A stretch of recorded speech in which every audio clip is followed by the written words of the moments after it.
Holy cow, we live. Yes, we're live. Oh my God, we're live with office hours this evening. This is Pat with Highlevel Freaks, and you are in the Highlevel Freaks office hours.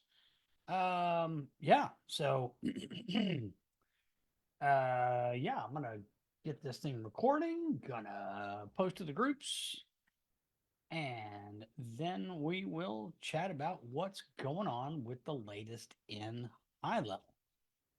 So, and we're going to show off a little bit of stuff this evening with what we've been working on. And there we go, there we go, there we go. And all right, I need to write a little post-it note to myself. Oh, just a second.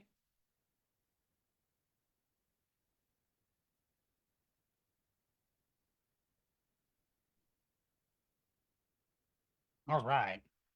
So what has been going on with Highlevel, everybody? Let's see. There's been quite a few updates lately. So it's getting close to the holidays. Hopefully everybody's having good holidays, whether you're in America, whether you're anywhere else. Hanukkah, Christmas, whatever you're celebrating. Let's see what's been going on with Highlevel. Sort of change log. Oh yeah, one good thing is that they do have the continue button placement in the calendars. It is now in it's going to be in the labs setting. So I'll show you how that works. It's going to make it very easy to book an appointment. Like anywhere where you can place the button, make it quicker to book appointments, things like that. It's always going to be good. So what you want to do is I'm going to share my screen here like this. And you want to come down here to like to your location. You want to go to settings, and then you want to come down to labs all the way down at the bottom here. And it's going to be this one here, appointment booking widget. You want the continue button placement. So next, the cool thing with that, or the way it works, is we're going to come over here. I'm going to show you this. I'm going to show you this page here. And then what we're going to do is we're going to leave the page. And so we show up with the calendar here. So let's say I pick a time and then I pick a date. The pick button or the select button is here instead of all the way at the bottom of the calendar. So now that makes it much easier. I just pick a time, boom, and then I can pick the time like that and go directly to booking. So that's what that's about. That's a nice little feature. It's one of those things where you don't really notice until it's really, really cool and you start getting better bookings. All right, let's start letting some people in.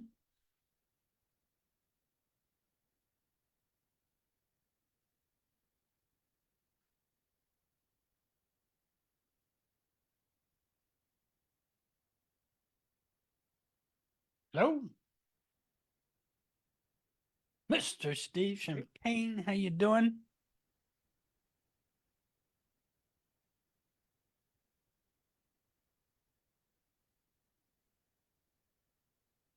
Hey, What's going on? my microphone wasn't plugged. My headset wasn't plugged in. You were not prepared. I was watching a movie. And I said, time to jump on this call. What are we watching? The International.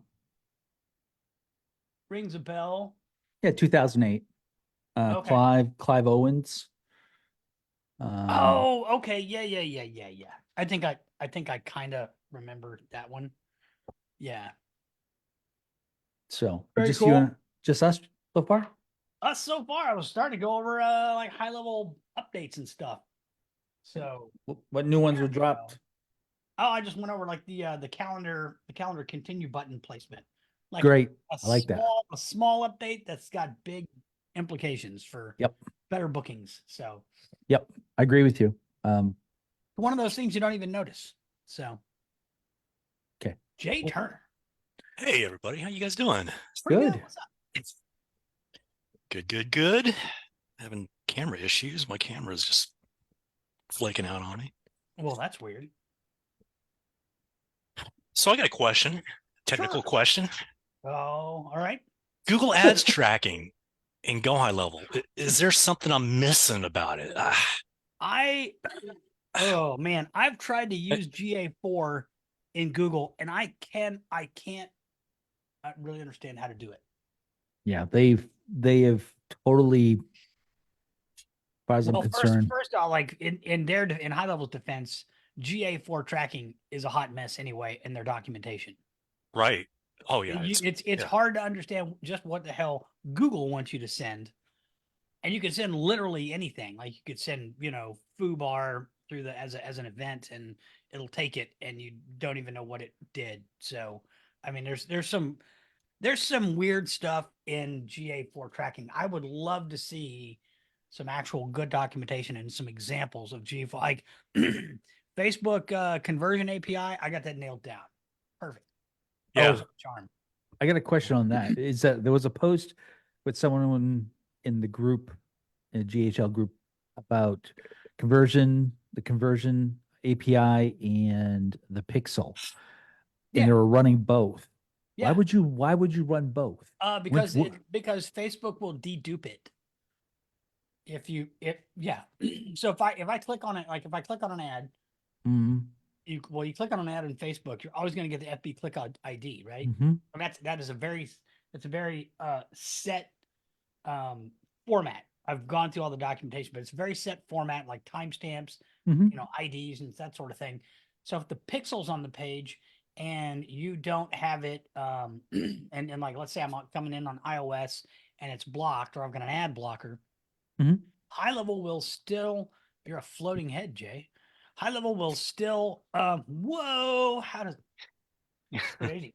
So Highlevel will still capture the click ID because it's a parameter coming in and it knows what it is, right? Mhm. And so you also have like when it like if you do have the pixel, Well, then you've answered my question, the yeah, deduping yeah. component of it. The pixel can capture the data. The pixel actually happens faster than Mhm. the conversion It- API. yeah, the API is behind. Yeah, the Hey, API is Charles. actually Oh, API is very slow. hey, So Charles. um but yeah, it does dedupe and all that stuff. So it does provide a backup. So let's say everybody was running iOS and the pixel wouldn't work at all, the Mhm. conversion API will pick it up. Okay. That's cool. That's very cool that it dedupes itself. Well, Well, back to the Google Ads thing. I mean, there is a way inside when you're setting up the Google campaign where you attach it to the campaign to a CRM. And Okay. I've followed GoHighLevel's instructions. I found a YouTube video where somebody's saying this is what GoHighLevel told them. It's still not Not doing triggering. it. Well, it's not, as far as I can tell, it's not tracking a conversion or like even a lead call, you know. Yeah. So nobody's you have no experience no. Are you trying to do solution to the it. you trying to set up the tracking with like URLs and things like that inside Google, or are you trying to actually trigger it inside the workflows with the keys and I haven't done keys. I don't know about keys, but the tutorial, the instructions from Go High Level are you do that whole thing in the campaign where you hit the CRM, you attach it to the CRM. But the thing is, like, click to calls on the landing pages aren't showing up in the Google ads. And that's what I'm worried about is those things firing back to Google, tell them, hey, this is a conversion I want more of, you know, mm-hmm. and it's not doing that. I know it's tracking the click to calls from the ad itself, but there's nothing new there. That should be easy. But if they're on the landing page and they click to call a number, I have no evidence that it's tracking any of it. Are you running click to call ads? I'm running not necessarily click to call ads. I'm running ads that have the number in the ad. Okay. It's one of the things you can add there to the Because bottom of an ad. you could also run a number pool and use their call reporting for the attribution. I have not done that. I asked, Pat talked about that a few weeks back on one of these meetings. I have not deployed that. I just bought each number. I've got about 4 ads, 4 landing pages being split tested, I just made each number specific to that funnel. Charles, what's going on with your camera? I've been playing with some stuff. So I got to change. The fuzzy. It looks fine Yeah. on Yeah, mine. low frame rate too. Yeah, well, yeah, that was the next thing coming up is that your frame rates seems low. It's set to 60. It's pretty chunky. It ain't 60. Looks fine on mine.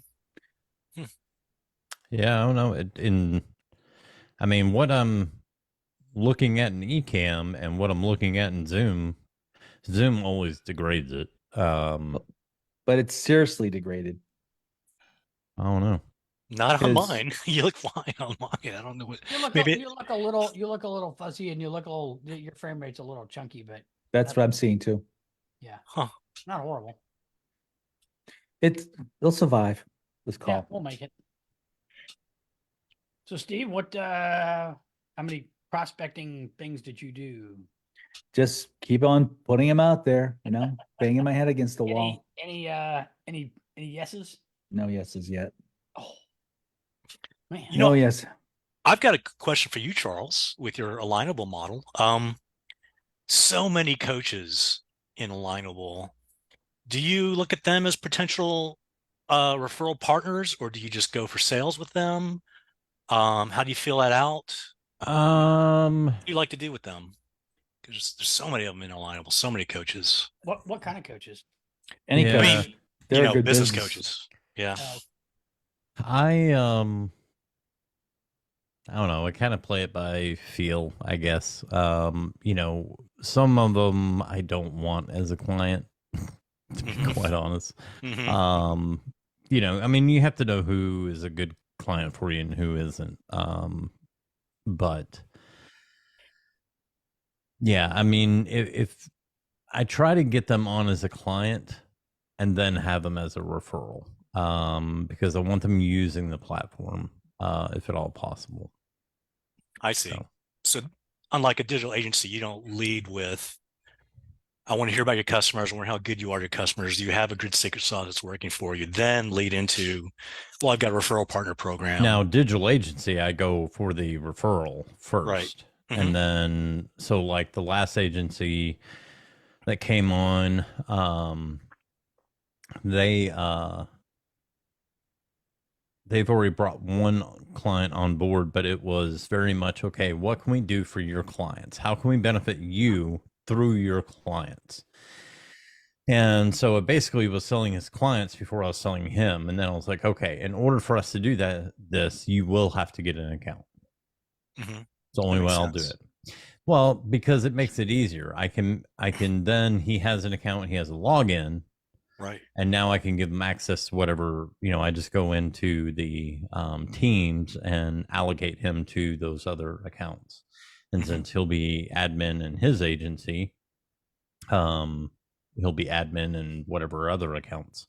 That's the only thing I wish that they would change in the teams. There are cases where I wish you could set the permissions per location that you assign that user to. There needs to be a differentiator there, because in that case, if I hire someone, they get put in. If they are a user with limited permissions in their parent account where their login was created, okay, if I add them to any other account, you can't grant them more privileges without giving it to every single account that they have access to, which is a big problem. Because like I've got a web designer that works for several clients, but he also works for a couple of my finance clients. Well, for the vast majority that he works with, I don't have to worry about it. He just uses his admin login. The finance clients, I had to create him a separate login because he has to have very restricted access because of financial data that's in there. He can't have access to it because Right. he's not bonded by the company. So it creates, and it's just a nuisance. He has to log in, log out, log back in.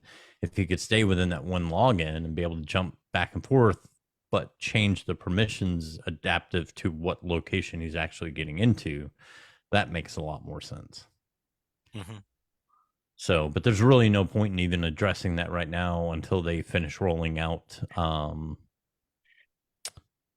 granular permissions. Then once they roll that out, which is coming, I mean, it's coming. What does that look like? Granular. So the granular permissions is basically you're going to set up permissions for like an owner, an admin. You'll be able to create a set of permissions,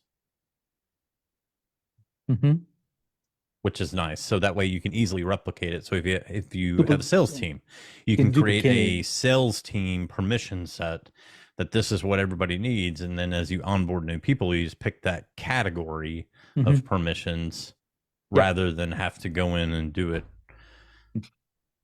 I see. Step by step, which is what you do now. Did that. I built that into my piece of software right from the get-go. You know, where there was 4 different levels. Okay, where I would like to see some changes is that there's default, like the most basic. If you look at the SaaS, there's things that are locked down.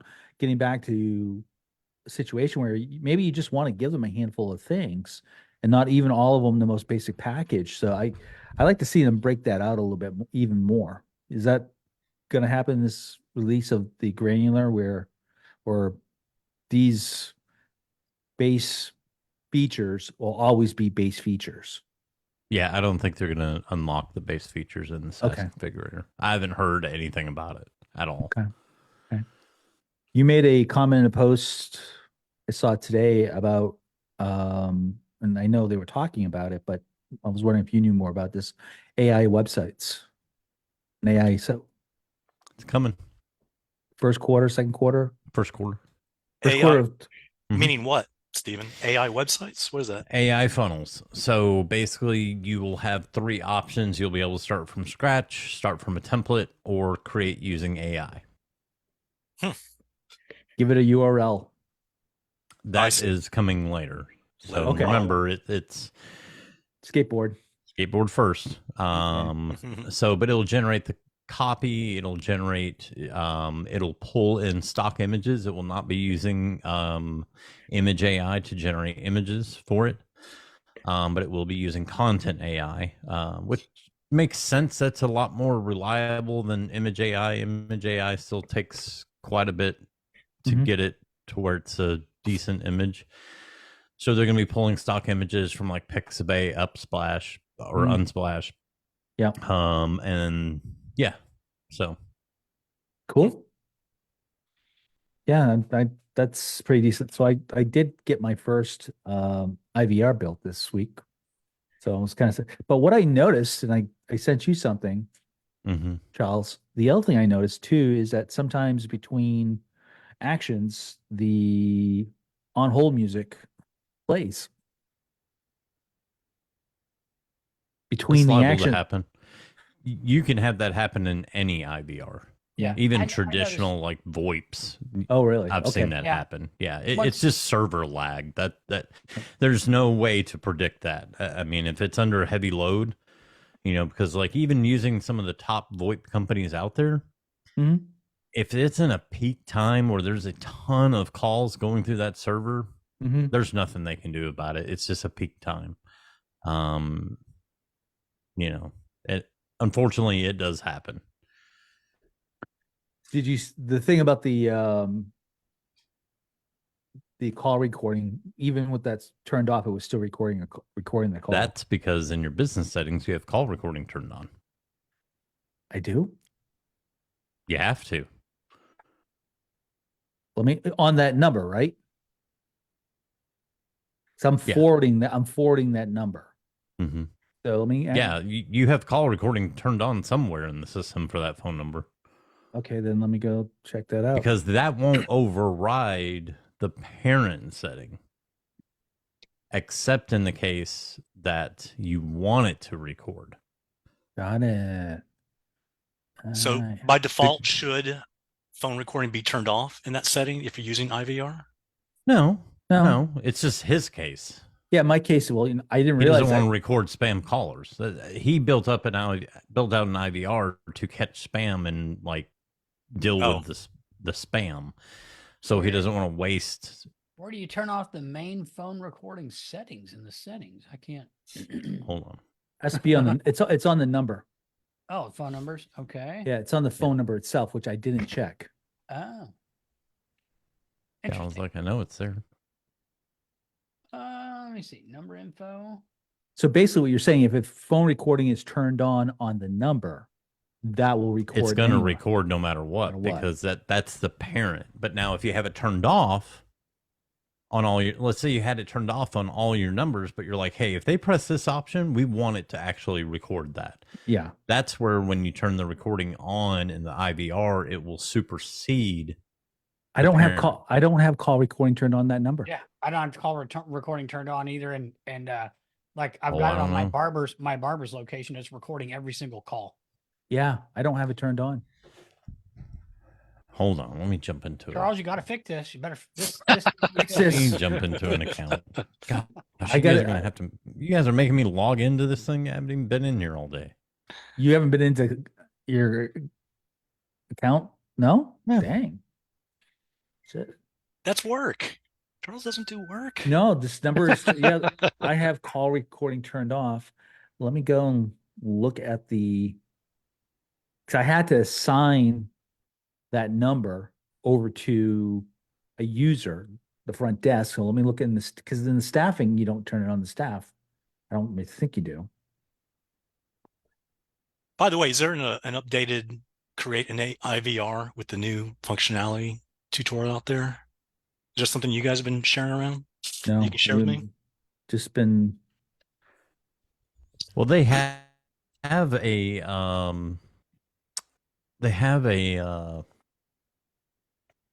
whatchamacallit, Tutorial video? a Tutorial recipe. video. they have a recipe. I use that recipe, yeah, along with Pat's tutorial video.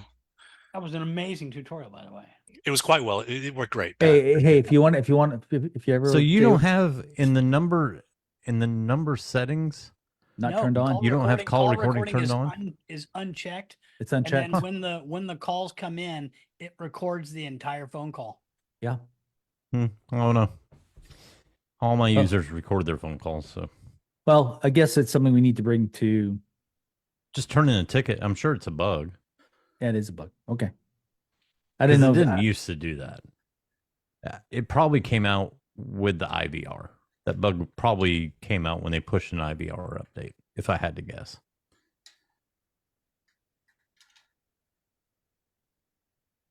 Yeah. Facebook submission. I gotta find something. All the spam from Facebook DMs. Oh God, yeah. We gotta find a way to, like we're gonna cancel your account. This is the last notice. We're gonna cancel your account. Like, oh, the pages are.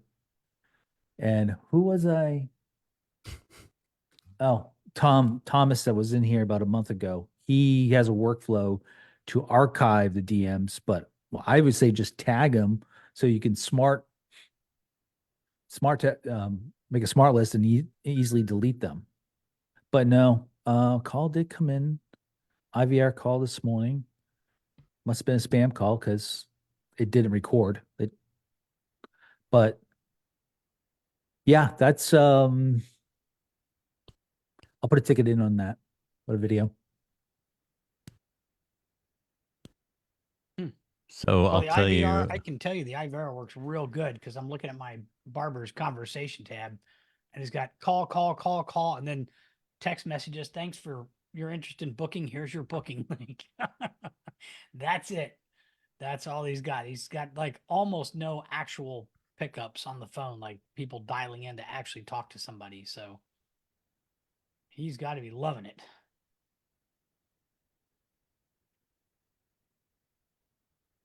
I want to go with Dwayne is. This is how I Yeah, no kidding. this is how I deal with DMs, the spam DMs. Important notification: your Facebook page is scheduled for permanent yeah. deletion. Yeah, those. Yeah, what are you doing with those? I'm sorry to hear that you're experiencing an issue with your Facebook page. However, I'm an assistant for Pinnacle AI, and I'm here to help you with questions regarding your Conversation AI. That's how Okay. I deal with them.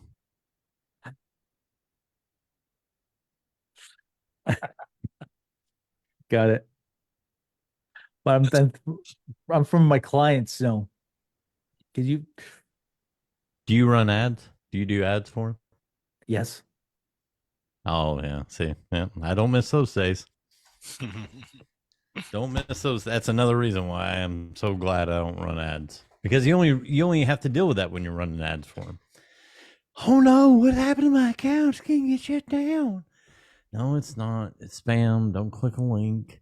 Yeah. I already For the love of clicked it. God, Oh don't my click. God, you're probably going to get hacked. Let's just go ahead and change your password right now. Here, let's spend 2 hours on the freaking phone going over this. Yeah, no, I'm out. Ain't enough money in the world. So Jay, wins Yeah. this week? No SaaS wins. I've had a few one-on-ones. I've been Nice. I've been out of Alignable for a while. I just got back into it this week. But I mean, I've had a couple of digital agency conversations that are going well, progressing. Talked to one guy yesterday he's a cold email monster, this guy. Oh yeah. Yeah, he's been doing digital marketing since 95. Hmm. I'm sorry, 95, 85. Wow. Anyway, pretty interesting guy. But anyway, it's good. And that's what, Digital marketing in 85. yeah. The web was 94. Yes, I know. He said that. I kind of thought, wait a minute. I thought 95 was, Because I remember sitting in the Unix lab at the yeah. Kansas State waiting for a computer and then getting online and my Yes. floppy disk in there and shelling in Yeah. and hitting the news groups and then opening Right. up your shitty browser and then getting up and going and getting a code and Yeah. sitting back down and the page loaded. I remember Yeah. using Netscape. Yeah. I remember. Exactly. Netscape browser, better viewed on Internet Explorer. Yeah. Isn't Yeah. isn't it hard to believe in our lifetime what has transpired? Oh my God. It's amazing. I bring this up in my, alignable meetings with digital marketers. Like I'll say this, I remember when PayPal wasn't a thing. You couldn't swipe a card on the net. Like you had to beg and plead somebody to write you a check for that was digital marketing. Send your Yeah. check here. Yeah. When The we whole get the check, we'll Yeah. send your Yeah. item.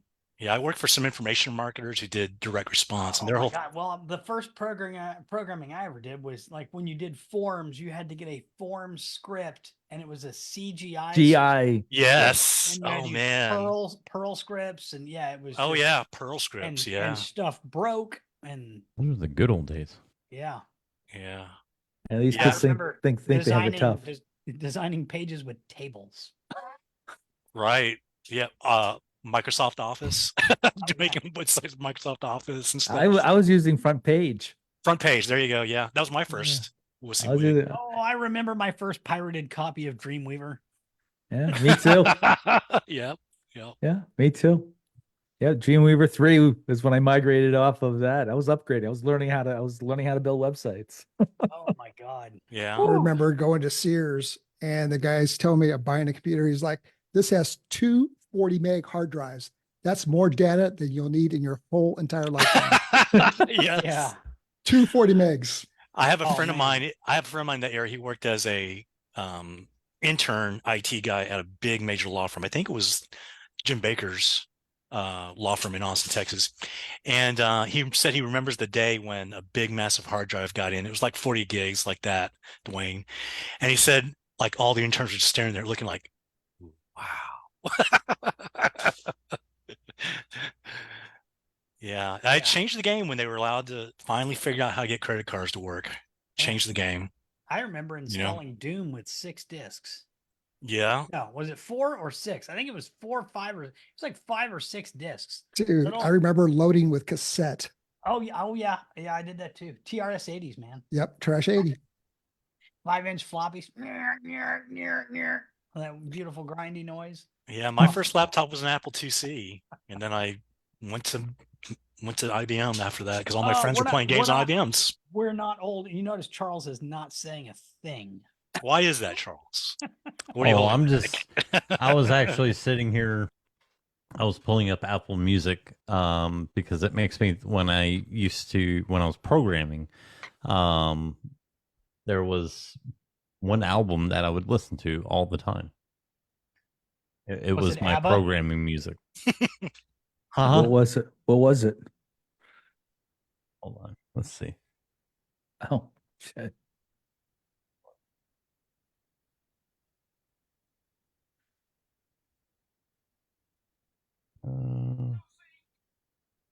Beastie Boys?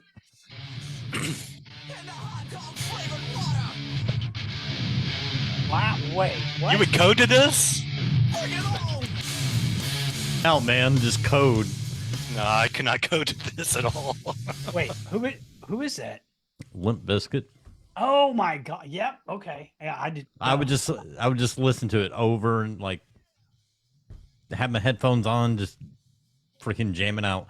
I just blasted as loud as I could. I couldn't hear anything else, so I could just focus on what I was doing. It was just noise. I mean, it didn't really matter what it was, but that was just the album that I kept going back to every time I'd program. It spoke to you. You want to? Sitting You there wanna know what I pounding was- out Python and C++. I was And, gonna say that was my next question. Where did you code in? yeah. Oh man. Yeah. This was my music today.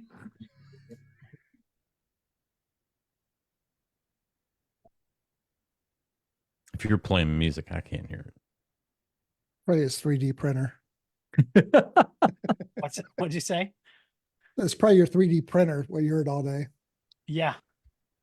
No, it's Huh. it's not running. It's not running right now. So. My son wants one. Oh, you get the Creality V3 SE. It is $200. Everything's automatic. It's very, very easy. Like it's very, very easy to level. You don't have to mess with it. Absolutely, like no upgrades needed except maybe like a $15 print bed. That's a little bit better upgrade so that prints don't stick. But other than that, like it is amazing. Reality. Hey, Colin.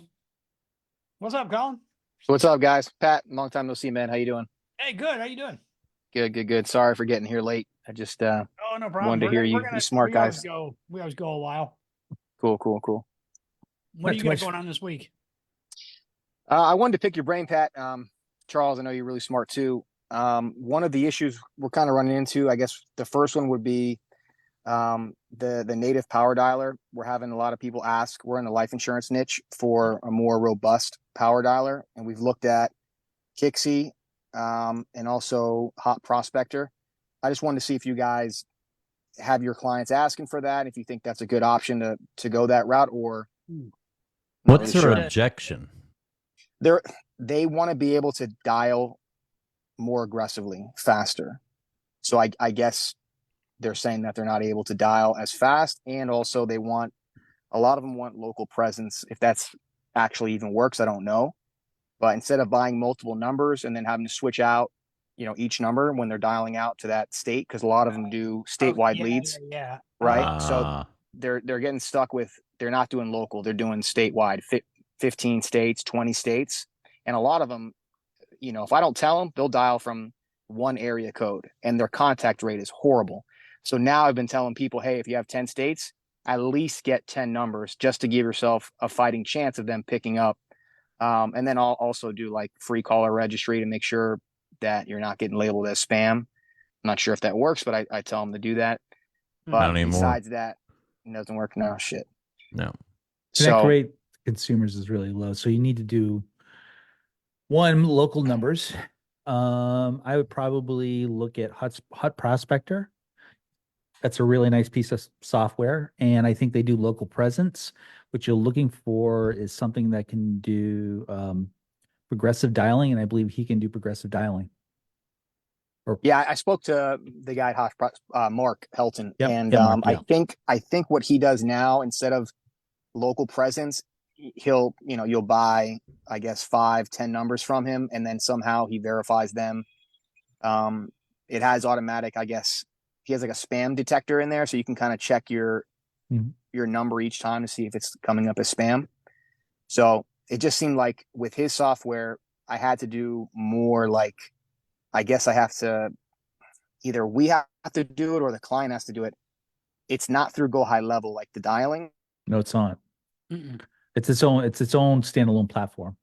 Yeah. So I thought that, I guess I would need more information on it to make that decision. Kixie seemed like really kind of to the point.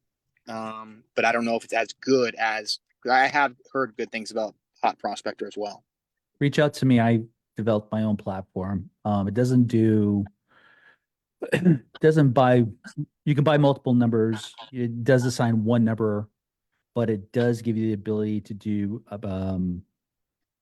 progressive dialing from call to call and scripting, and it does integrate with high. So if you give it a thumbs up, it does, you can push to high level with a tag and then execute a workflow. Yeah, that's really cool. So, but yeah, but if you're looking to do like multiple dials, there is a bolt on, isn't there, guys? That bolts on, they'll do dial three numbers at the same time. Is it Wave? I think it's Wave something. Yeah. I've heard of Wave before as well. Yeah. So that will, I guess we'll just have to try it, right? Buy 3 of them, get someone to test it if it's not us, and then we'll see their feedback. That's The that's demo not a looked bad really good idea. on Wave. yeah, the What's- Wave will dial up to 3 numbers at a time. And That's enough. That's perfect. 3 numbers at a time, and you can dispatch the call and tie it to a tag that could then trigger a workflow. Okay. That's great. So yeah, that's and I think it's like 149 a month, which Yeah, is they pretty, seem to all be the same, around 130 to 150 for it. Yeah. Cool. but I think it's on a per user. So look at that, and that kind of sits right on top of high level. Yeah. Appreciate that. So they're in the insurance niche. What are they doing? Life insurance. Oh, okay.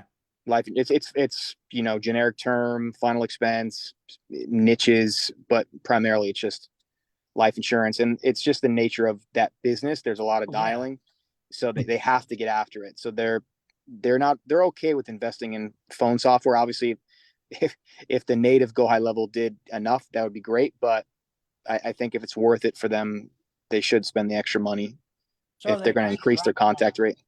They're driving leads in and doing outbounds. They're doing we're creating Facebook and Instagram leads for them. Yeah. So they're getting fresh leads, which is great, but they still have to get them on the phone. That's Right. the issue. Oh, okay. Yeah, we just finished with Medicare AUP, so we're driving calls, like actual coming from Facebook and Instagram, driving calls into Ringba, into our own routes and stuff. So Yeah, calls would be great. That's next level, but that's the way to do it, right? They're just picking up the phone and yeah, they just pick live up the transfers. phone, and then we have a pixel that fires if the call's less than 90 seconds. It actually goes into a make scenario, creates like a unique chat GPT message to nudge them back, and then we dump that into high level, and it sends them a text. Oh shoot, that's cool. Yeah, we got a quiz lander and the whole thing. Like if you need to set something up like that, let me know. Yeah, How many leads? appreciate it. How many leads are you generating for your insurance guys?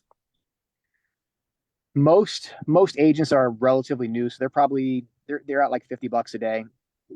Leads are coming in between $5 and $10, so they're getting maybe 5-10 leads a day. Some of the more advanced agents they have higher lead spend. Their account's been seasoned, they can spend $100-$150 a day. Mm-hmm. They're not going too crazy, but that's approximately what they're spending per day. Okay. And then your younger guys that they're running budget, but then they're want to do outbound calls. So I would look at Wave, and I think it's like like I said, 150 a month.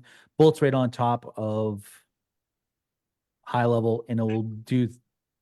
Jay, you said you did a demo with them.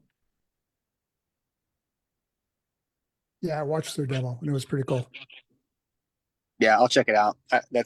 I'll make a decision on one of those 3, or just Mhm. try all 3, see which one kind of integrates the best. But they all seem like they're similar for sure. Wave seems to be very simple. I like simple. our clients need simple for sure. Yeah, it's simple and because it sits right on top of it. No place for scripting. That's fine. Yeah, I mean, most of these people have a kind of their own script, so I'm not really too concerned about that. It's just the ability to power down on the phone, right? Get after it for multiple hours, right? That's Mhm. what they need. Yep. Cool. I'll definitely check that out. Pat, I got one more question unless Yeah. I'm shut off. Cool. No, no. Huh? So one of the issues we're running into is in Highlevel, we have SaaS, and when someone has a failed payment, we're having to manually text message them saying, "Hey, your card failed. Please, here's a Stripe link to make your payment." And we're trying to see if there's like a workflow that we can just once the payment fails, they get sent a text message, "Hey, your payment failed. Please make your payment here." I haven't. You had the option to pause the SaaS if it fails, but I haven't seen any trigger like workflow trigger, Charles, unless you've seen something like that. So I would recommend just setting it up in Stripe. Yeah, I was gonna Make say, sure like, that you have the client portal, which is free, set up in Okay. Stripe, and then turn on. You have to be careful if you're running receipts at a high level, how you set it up. But if you go into invoices and such, it will automatically shoot them an email saying, "Hey, ding dong, payment failed. Click here to pay." It'll shoot them the invoice to pay. Okay. So I would just do that's that good. in Stripe. In Stripe, trigger email. Yep. Okay. And Cool. then, Appreciate that. I know that I've got a guy that's like he's got a card that he has to keep loading up. So like the past 2 months he's failed in like Yeah. month, and he's re-upped it, and then he's failed again. But what I just noticed, like I get the notice that it failed, so I email him and go, "Hey dude, your payment failed." And I went into Stripe, and it actually Stripe will try again. So it'll tell you if you go into that customer, it'll say, "I'm gonna try on Wednesday." And so you're like, "Hey, updated by Wednesday, dude." And I think Stripe will try like 3 times before it just fails out. It'll try more than that. I think I have it retry 7 times. Okay. But yeah, you can do the notification, and then just they can go in and probably update it inside their account or something else. Okay. Cool. Appreciate that. We'll definitely try that. Cool. Yeah, I have it try 7 times because if they're going to make a failed payment, I want them to get as many charges from their bank as possible. So maybe they won't do it again. Yeah. Frederick, what's going on, sir?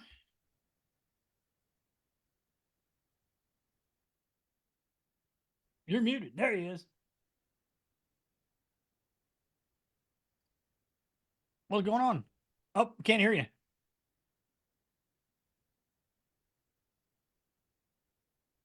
think your mic's off. I am here. There you are. Well, I made a couple of presentations today, Pat, of the AI powered reviews today, Yeah. and going to go back and follow up with them next week to see how it goes, as well as check out their progress in the conversations tab. Very nice. Yeah. Cool. I'm looking forward to it. Awesome. Finally hitting the road with the software. Excellent. Just in time for me to roll up the new stuff. Yeah, right. So we'll call this training then. Yeah, there you go. No, I've been in ChatGPT all day, so I've got all of the follow-ups. I've got dozens and dozens of emails and texts all wired into the workflows now on the second version. So it's pretty hefty.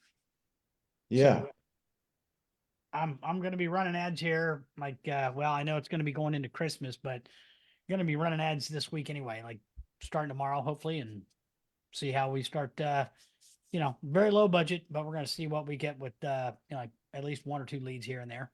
So Sounds good. Add me Yep. to that advertising list, as it were. will do. Cool. So I presented it to a barbershop, a restaurant, a car mechanic shop, and a construction firm. Did they how'd they like the tests? They haven't actually demoed yet.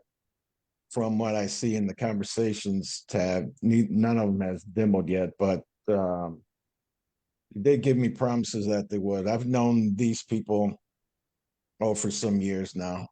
Add those guys to a nurture. Keep nudging them. Yeah, you think I should do that in a workflow or in a Oh, yeah. separate workflow within this workflow?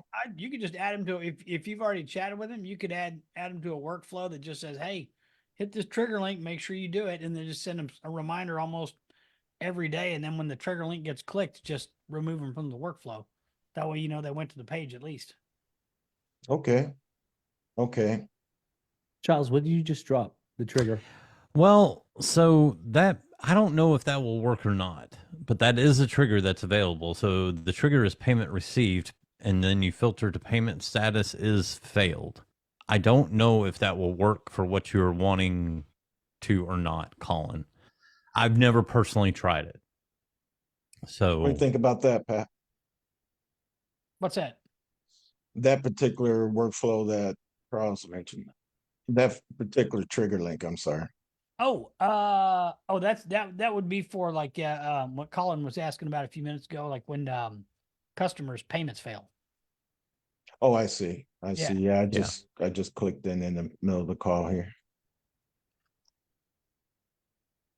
Yeah, I don't know if Yeah. that would be for like a product or it's SaaS or yeah, so there's not a lot of info that goes along with it. So it's under payments, and the trigger is payment received, but then you can filter it on status. to payment status, which you could do it to a Product maybe? you can filter it to a global product, Oh, so well if you've got and then you could filter it to payment status. yeah, so you'd have your SaaS product Yep. Yeah. and then your I've just never tried it, so I don't know how it's going to actually fire. Like I think I'm assuming how it will fire, that it may do what Colin was wanting to do, but then again, it may not. So I don't know. What can you do? What would be the action on that? Well, email. so like I would still set up the client portal. That would be the easiest way to do it. If you're not pausing their account, which it doesn't sound like Colin's pausing their account. If they're not pausing their account, I would push them to the client portal, because at least that way, Stripe client portal, they can make their payment and everything. If you're pausing their account, you just need to direct them to log into the CRM, because the first thing you're going to see is make the payment. I think that would work, Charles. So you go the triggered payment received, and your product is premium, which is my higher tier SaaS, and the payment status has failed. So you could actually trigger an email to your client. Yep. Okay. Well, why would you even select a product? Just payment process. Well, because you may have other products that like if let's say you have a recurring invoice, the message, the action messaging is probably going to be different than what a SaaS subscription payment failure would be. Okay. Yeah, that's fine. Because like if somebody's going to buy one of my snapshots and that payment fails, I really don't care, because it doesn't impact me. Where this is the monthly, and it's my client, and they've got workflows and calls and text messages and all kinds of things going on. But to your point, Stephen, if you wanted to, you could create one. But in that case, I definitely would use Stripe client portal, because that way, even to Pat's point, let's say I go onto his website, I go to purchase a snapshot, Stripe generates that invoice. So if I go to the client portal, even though it was a failed payment, if I go to the Stripe portal, I put in the email address that I used, I would see that open invoice that I could go ahead and pay.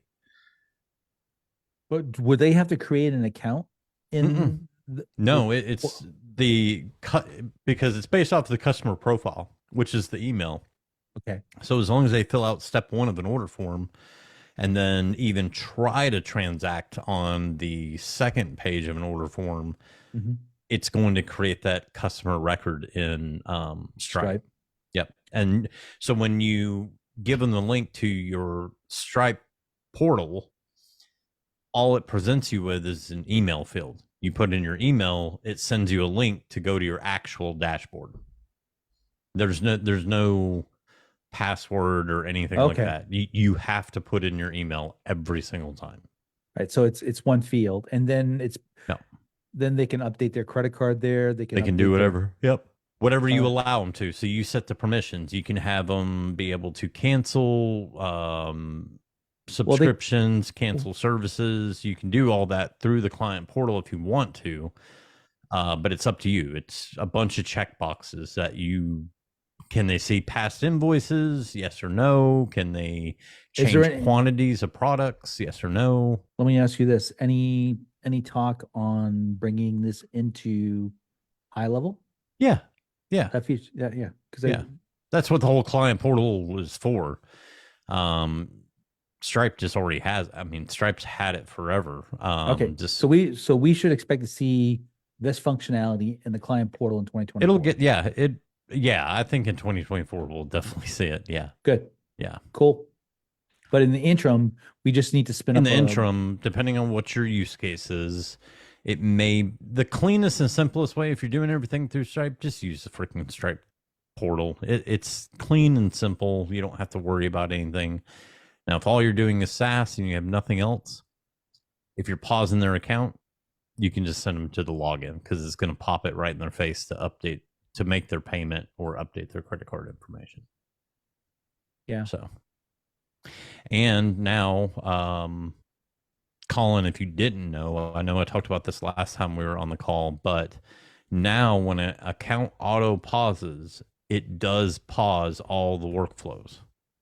Previously, it did not. So now when an account pauses, it pauses everything in workflows. So website and everything's still live. It'll still take form and survey submissions. All that still works. Just basically workflow triggers and actions are paused until the account's resumed. Okay. That's good. I don't know how it affects like conversation AI though. If you had What- like live chat, I don't know how it affects. They didn't blatantly say it, so I would hope it would pause everything. that's kind of how they labeled it. But Does it? sometimes does it their pause- everything isn't our everything. So If they got a that's- website on there, does it pause the site? no, No. Oh man, No. Again, you we're- wouldn't we're- want that. why not? You wouldn't want that That should because be if an it option, was, say, their credit card expired, and that's the reason it failed. I guess At least this way, they're still getting form submissions, and they don't Yeah. look like they went out of business overnight. Yeah. pay your bill, or we take your Yeah. whole business All down. the nice websites you got there. Be a shame something happened to it.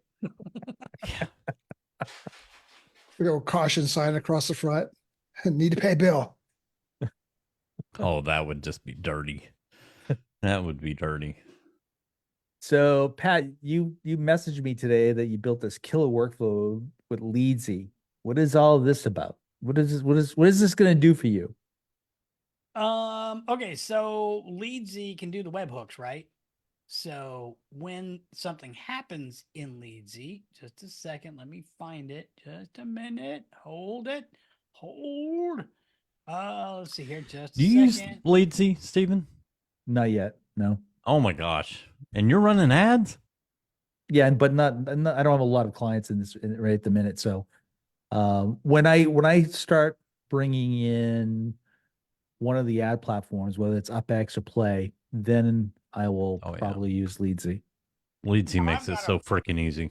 I'm setting up 𝙒𝙤𝙤𝙦, and for some reason, like I tested granting access to one of my GBP profiles, and it never got the invite, never accepted the invite. Like literally nothing happened. It went into a black hole, and 𝙒𝙖𝙣𝙩 can't figure out what's going on.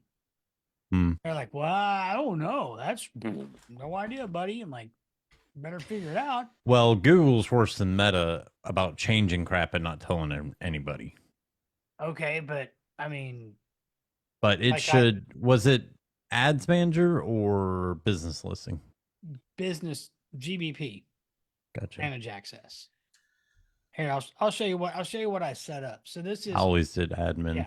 I've got Google Assets. I just want the profile. That's it. And it is going to a group that I've set up in my thing here, right? Uh-huh. So then I want Facebook access. I only need the page and then Instagram. That's it. So super simple, very, very lightweight. So to test it, I just bypassed Facebook and logged into Google and then gave it access to one of my GBPs. And like down here, you can see I gave it access, but it's not like in my GBP agency, it's not showing up, which is weird. But That is weird. yeah. So anyway, with this, like if we come over here to webhooks, so you do like a GHL custom webhook. Mm-hmm. And so the inbound webhook is expecting this data. You can post this data as a test. And then what you do now, since you have the array function, I can look for the type is Google business location and success is true. And then I can do it for Facebook and for Instagram accounts, because that's all I'm looking for is GBP, Facebook, and Instagram. And then down here, I can say, okay, if it found it, it'll exist. So if the type contains Google My Business Location, then I can add a tag that I got access to GMB. And then otherwise I'll just go down here and then I'll check Facebook access and I'll tag it. And then down here for Instagram and I tag it. And then down here, I'll remove myself from the social nudge if I have all of them. Very nice. So I add them. So when they purchase, I add them to a nudge that says, Charles, I need you to go and like you didn't click the 𝙒𝙤𝙣𝙩 link. So I need you to click this. Here's the link to go give me access. And it gets more insistent and more aggressive and like, look, last call, dude, you've got to give me access or this thing won't work. So when they do get it and the webhook fires, then I can check it. Then I can remove them from the nudge and we're all happy. Do you have a custom field for the 𝙒𝙤𝙣𝙯 link? How we? It's on one of my pages. So if it's actually in the funnel, like so here. You can embed it in the page. Yeah, I embed it in an iframe. And so what I do, and this is how it works. So on the thank you page, I know what your email was, right? When you purchased. And so I have a form and I use my web audit. So I do like 2 steps. I need your keywords. So I already know your business and everything else and your address. And I need your keywords. Then I can actually trigger a webhook to my web audit, which generates a GBP audit from my web audit. So it does that. Then next, here is the iframe, but it's just I don't have any source in the iframe. I use the 𝙒𝙤𝙯 link is in a custom value. But on this page, you'll notice all the way down here in this section, which ends up being hidden, I've got the contact email. And so I have a script, and this is the script here. The script has the 𝙒𝙤𝙯 link, and you can add the customer user ID. If I have the email, I set the frame to the 𝙒𝙤𝙯 and I tack on the email address so that when 𝙒𝙤𝙯 does the webhook, it passes the email that I gave it, so it actually can tie back to the user. All right. So you got code in here to generate a dynamic 𝙒𝙯 link. That's what I think I took away from this. Yes. Okay. And so that gets passed in, put into a custom field that then can be emailed out aggressively. Yeah, because like 𝙒𝙯 here, like with this webhook, it will create a link. If I link out to 𝙒𝙯 and I grant access and stuff like that, this webhook will fire. But unless I add the customer's email, I don't know who that webhook belonged to. Got it. But 𝙒𝙯 will pass that email back, And so when it comes into my workflow, Mhm. I know that that customer is in my system because they're on my thank you page from the purchase. Okay. So 𝙒𝙖𝙣𝙩 gives you the ability to build a dynamic No, well, link. no. So like here's when I go to 𝙒𝙖𝙣𝙩 over here, like I go to my dashboard. Yeah, you can build a dynamic link. Like I can do multiple requests, like different Yeah. types of control. But Mhm. up here, like this is what it looks like, and then I can embed it with the link. So I basically take this link and I put it in a custom value, and then my script. Oh, Then my okay. script appends the email to that link as a parameter.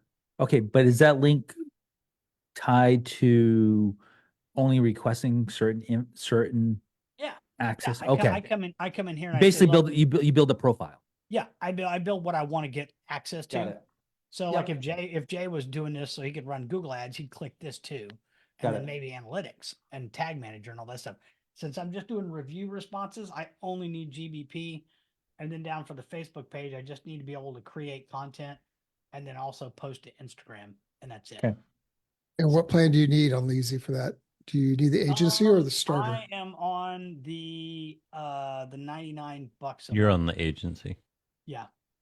So, and I'll tell you, so like what he's talking about with a custom request. So, what some people will do if they're doing, like, if they have, okay, we do everything under the moon, they'll make their main one everything. Like they ask for everything, where he's just asking for 3 things, and then they'll go into custom requests and say, okay, if we're just doing Facebook ads, this is the request we're going to use.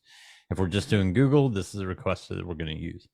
Right. And then And you so can this use is- all those different ones. So if you could use them in a workflow, or Right. you could use it as a condition in here, saying, okay, if they filled out this form, this, because we have conditional logic now in forms. Right. So you can say, okay, if they answer with this, we're going to take them to this page where we're only using the 𝙒𝙖𝙣 Connect that asks for Facebook. Yep. So there's a lot of advantages to having the agency plan where you can have different levels of permissions if you offer different levels of service. Well, that and being able to embed it and white label it too. So Yeah. And some people just like, they don't care. They just ask for everything anyways. yeah. Because, I mean, I always got admin access. Like I wanted access to everything because I didn't ever want to have to go back to them for Mhm. anything stupid. Yeah. I just wanted to be able to jump in and do whatever the heck I needed to do. I didn't want to have to bother the client. So, Yeah. Well, with this, and it's like since it's gonna grant me access to all that stuff, now when I set them up with a review gate, I can launch a sub account and connect it myself without having them give any access at all. And then when I upgrade them, then we can go back to and connect everything. But this system here is my tripwire to get them into SaaS. Yep. So basically, if I understand 𝙒𝙖𝙣, they can just connect through their Facebook account, but they need to be logged in to 𝙒𝙖𝙣 takes care of all that. Yeah. You Even don't so- even So they don't even need to be logged into their Google. non-tech people can walk through that and give you the right permissions. Mm-hmm.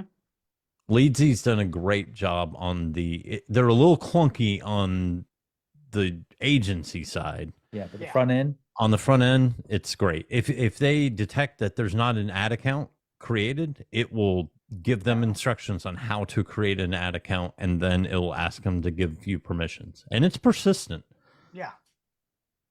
Wow. Now their support's been pretty responsive too. Mm-hmm.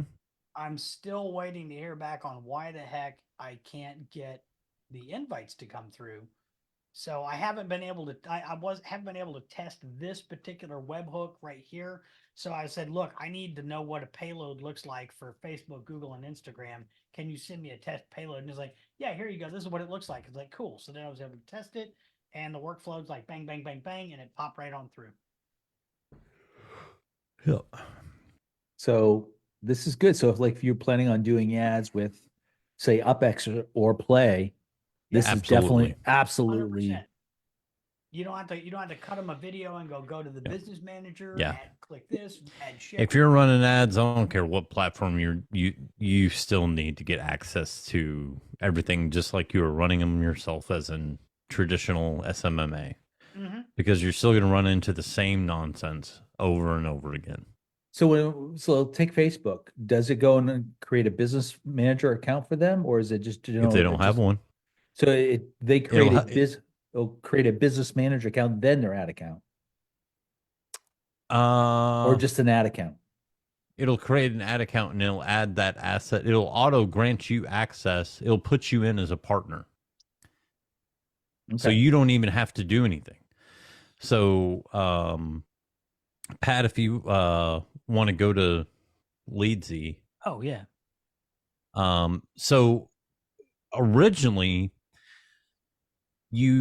they would give you access, but you still had to go into your business manager and assign that attribute. So now you don't even have to do. So if you click add account, and then I can request maximum permissions. yeah, I can limit permissions. yeah, and it will. I'm trying to remember. So Oh, wait a minute. Click X. Get out of this screen. So I'm just saying from the a client, brand Go new to client settings. has no ad account, and what they should be doing Um, is spinning up a Meta business manager account, and Right. then in there they should be spinning up their ad account. Correct. Yeah. So 𝙒𝙤𝙤𝙦 will prompt them to create their business manager account, then their Yeah, ad click account? manage on your Facebook. Here it is. Okay. Scroll down. Yeah, there's domain access. Automatically assign your team to the client's Facebook assets. So it'll automatically assign you, because what it was doing is it was getting you access to their assets, but then you had to go through the trouble of going and finding it in Business Manager and assigning it to your freaking self, which always felt retarded. It's like, okay, I have access, but I have to sit here and assign it to myself. Really? So now you can go ahead and I understand it fully does it. So that's on our end. I'm talking about the client side. Yeah, it will walk them through creating an ad account.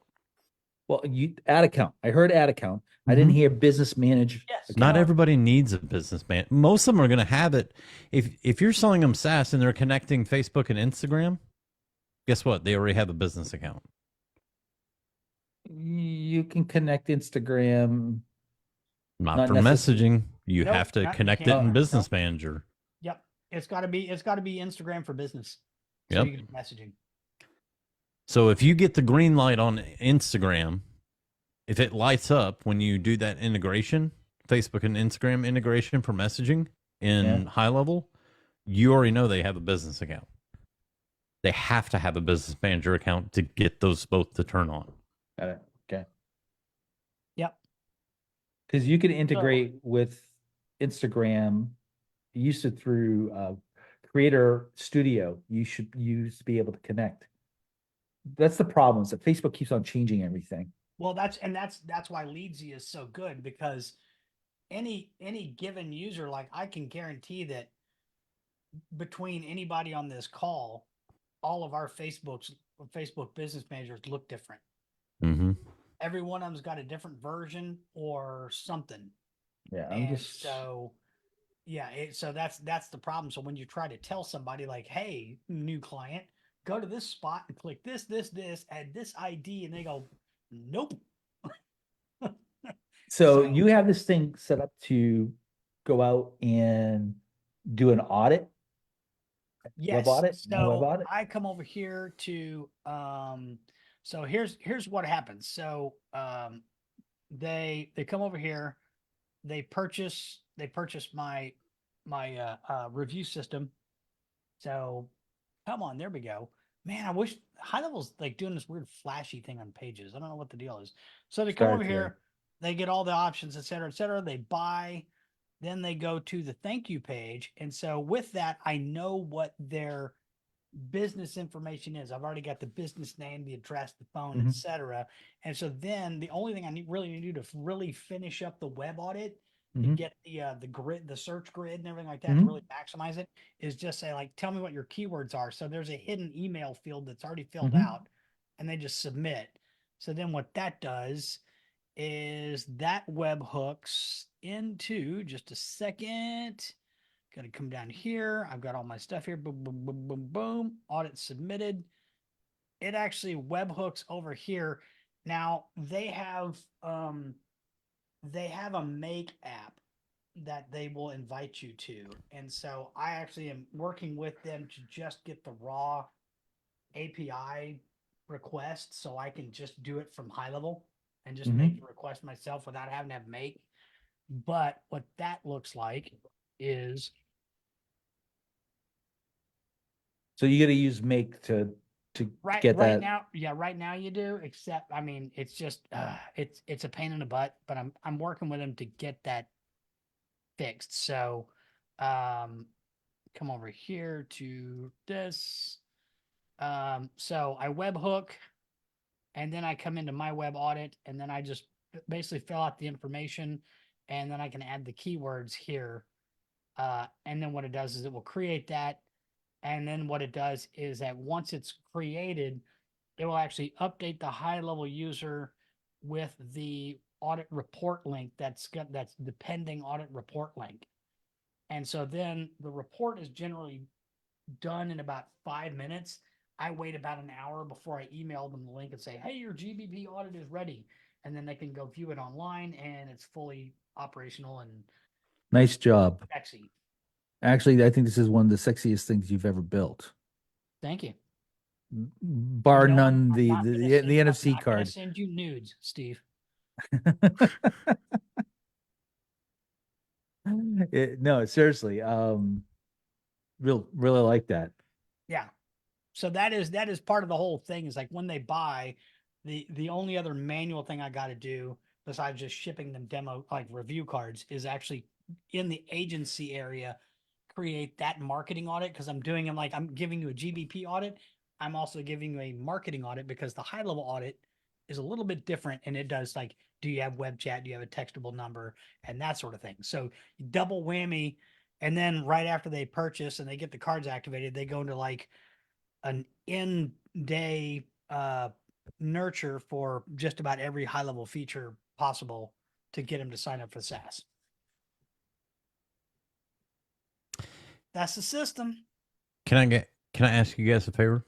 Sure. Sure. So I know Pat and Steve have been to my website in the past. So and it was kind of slow loading, right? Yeah, you had a loader on the front end. Yeah. Because it was so slow. Hmm. So I really was hoping for a Pong game at the like going back to '94. I know. I actually looked at one of those loaders because it took Much faster. good old days. That thing So loaded like a let- nanosecond. You got to upgrade your Shockwave Flash player. I just clicked it, loaded like that. No front end loader. Nice. Been doing a lot of work on it. There you go. That's yeah. So what was causing it to load so slow? There was a lot of shifting going on. Overloaded JavaScript, CSS. There's still some JavaScript in there that I can't do anything with. That is forced by Highlevel. So I can't do anything. Like the three largest things that are left in JavaScript as far as like data and time to load is from Highlevel, and I can't do anything about it. Gotcha. But I've gotten it pretty damn fast. So Yeah. and I've still got It's- more to do. I'm still going through and I'm still removing, like taking out elements that are hidden that I know I'm never going to use and just cleaning it up. Got rid of a bunch of Wistia embeds. Yeah, those were and embeds. that other you- things, and went with the native video embed from Highlevel, and Yep. Yep. So I don't understand. Like I mean, I do have scripts and stuff like that, but mine are at the bottom of the page and they wait for everything to load before they do anything. But I'm still on some of my pages. I still get like a little bit of a like flash. Uh-huh. Like the page loads and bang bang and it loads. So it's Yep. weird. I don't understand it. It's loading fast, but it still flickers. Yeah. Yeah. I was always wondering why you had that on there. And this is a high level website, right? Mm-hmm. Yeah, they like high level websites typically load a page will load in like less than half a second. Yeah. I'm watching full page loads on your stuff and it's fine. Yeah. Okay. Yeah. No, everything looks good. How about mine, Steve? Which one? Here, I'll just paste this just a second. Let me paste it in the chat. Boop. Let's see, chat. There we go.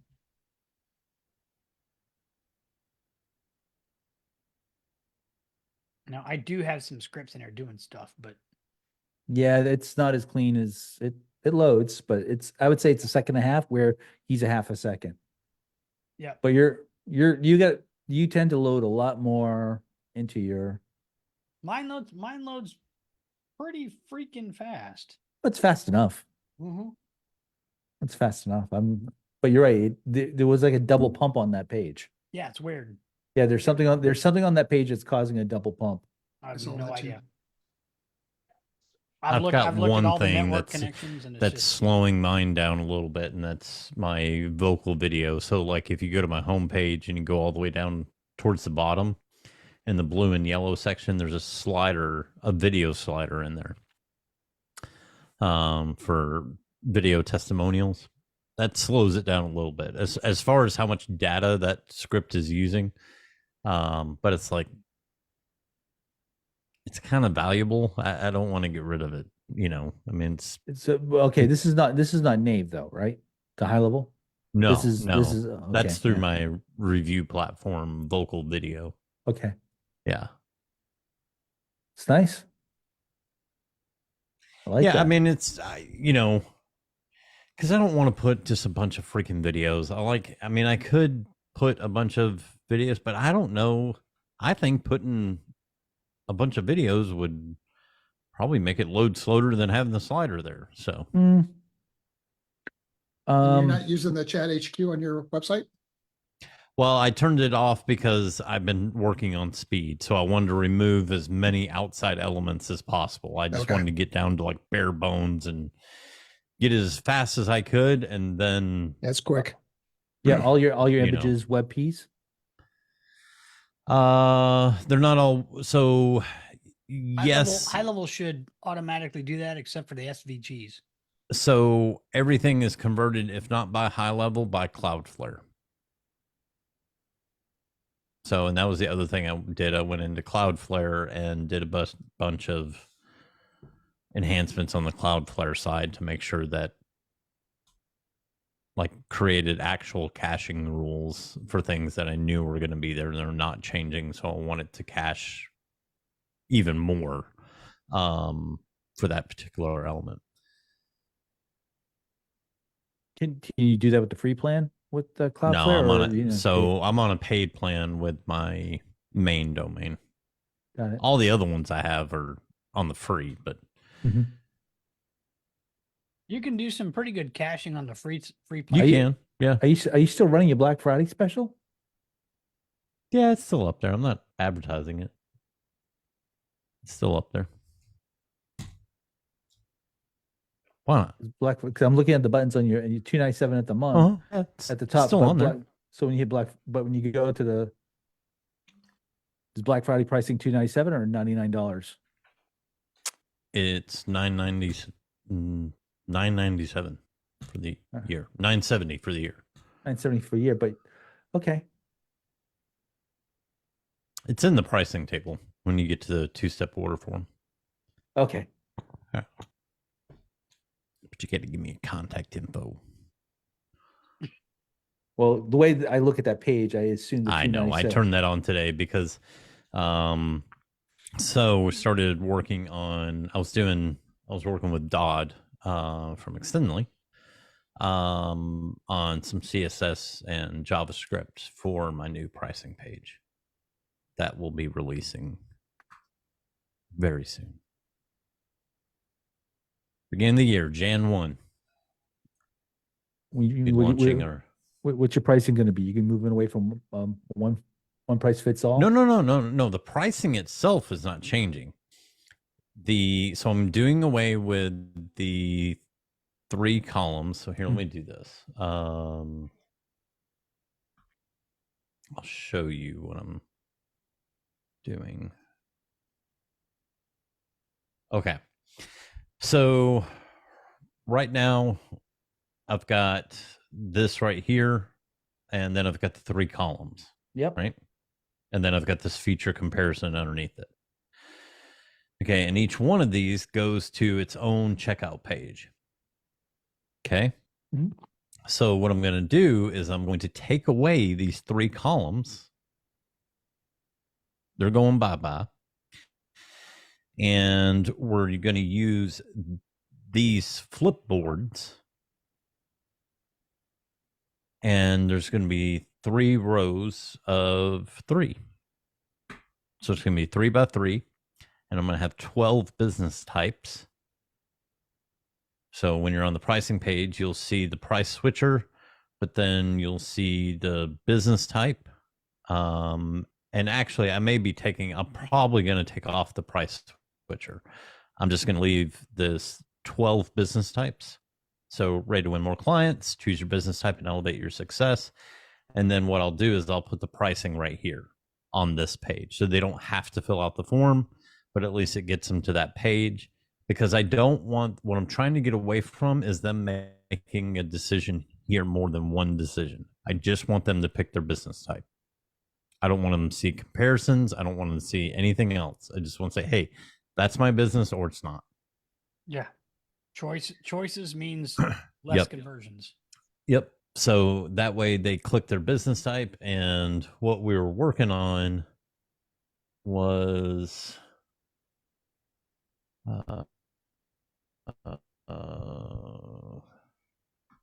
and I can't wait for them to roll out this enhancement to the save versus publish to the website builder. Oh, save it as a Right draft. now there is no save. Yeah, so yes, coming either this month or next month, there's going to be a actual save button that doesn't publish. So that way you can sit there and continually working on a website, and then when you're finally done, you can hit publish and it actually be live.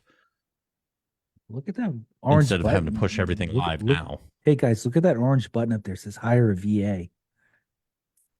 That's right. Ooh, sexy. So what we were looking at, and I've got to go get the icons and everything for it to represent each business type. But this is going to get hid. All this is going to get hid. And then, let's see, this is going to get shown. So yeah, we'll have these, and these are, we put in JavaScript to make them move. Oh, come on. Seriously.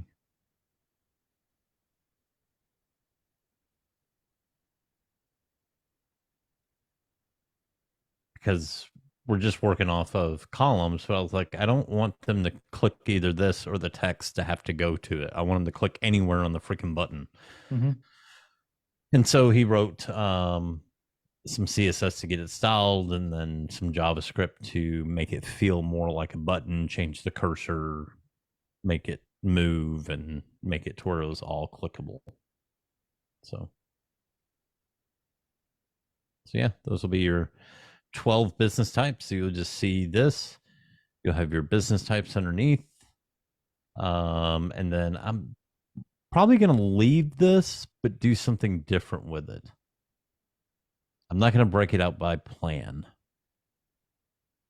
I don't know what I'm going to do here yet. So your business types, 12 different business types, give me I know you gave us a list in last week's call. What would be the difference between some of those businesses? Because you had financial planners. Yeah, so I'm going to have life insurance, ERC, financial advisor, real estate agent, tax prep, solar, entrepreneur, small business, mortgage, And yeah, Okay. so those are the ones I'm going to have. And they're all going to have a landing page built for that business niche, or a funnel, some simple automations, calendar, lead capture form. It's just enough to get them started. Turn on conversation AI and go for it. Okay.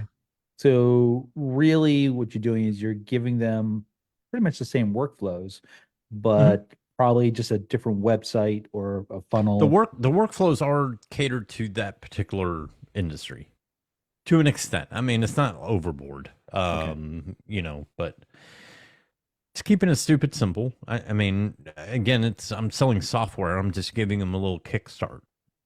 That's it. So just something where they can go in, do the onboarding forms, and have a system that they could actually start using the same day. Because that's SaaS. I mean, SaaS is not, hey, sign up and let me get you started 2 weeks from now. That's not SaaS. SaaS is you sign up and you start using it immediately. So this just gives them a kickstart. So yeah, that's what I'm going to be rolling out Jan 1. Looking forward to seeing it. I'm excited.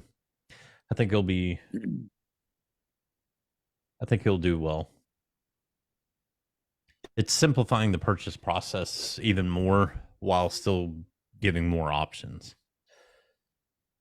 But it's putting it into a decision path that makes literal sense.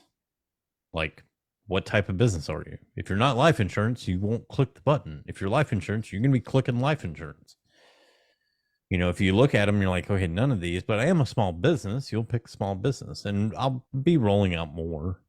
You know, so basically you'll give them a niche lead gen funnel for them. Yeah, sure. If you want to call it that. Yeah. I'm not going to call it that, but you can call it that. Well, it's a funnel. That entails that I'm actually going to do something for their business. Okay, so what's the funnel? The funnel has an opt-in form? The funnel is just, hey, you know, I'm a life insurance agent. You know, if you'd like to get a quote, fill out your information. I am not pitching it as a lead gen funnel at all. All right, get a quote funnel. Yeah, I stay the hell away from that. Consultation and quotes. Yeah, whatever they want to call it. I don't care. I'm not getting their business more leads. That is not my job. Get an estimate, get a quote, get a consultation. But if they would like to get more leads, they can hire a VA and we can list build for them. Sales and lead generation. Good, I like it. Yep.